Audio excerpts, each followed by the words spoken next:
दर्शकों, लड़की की विदाई चाहे अमीर खानदान से हो चाहे गरीब खानदान से हो, जो आंगन है वो सोना एक बाप का ही होता है। विदाई जिसके बारे में अब हम बात करने जा रहे हैं, ये विदाई में पंडित जी हम देखते हैं कि जो कन्या होती है वो अक्षत को पीछे फेंकती है, चावलों को, तो इसके पीछे का क्या राज है? देखिए कि मैंने पहले ही आप लोगों को बताया कि अक्षत जिसको हम चावल बोलते हैं, मैंने पहले बताया था कि आपको ये अन्नपूर्णा का रूप होता है जी। अन्नपूर्णा के रूप के साथ साथ ये लक्ष्मी का भी रूप है।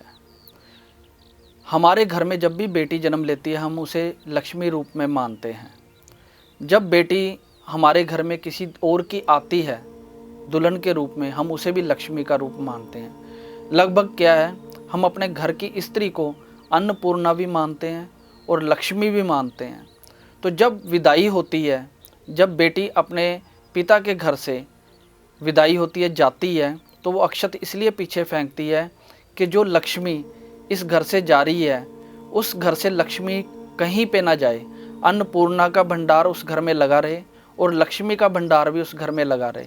मैं तो इस घर से जा रही हूँ मगर इस घर में से अन्नपूर्णा और लक्ष्मी कहीं भी ना जाए, वो वहीं पर रहे। तो इसीलिए हमारे हिंदू रीति रिवाज में जो लड़की है वो विदाई के समय अक्षत को जो है पीछे की ओर फेंकती है।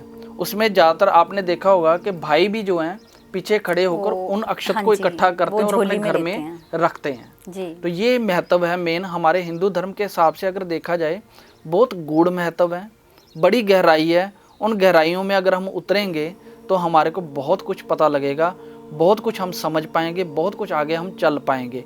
बस हमें उनको गहराई से जानने की और समझने की ज़रूरत है।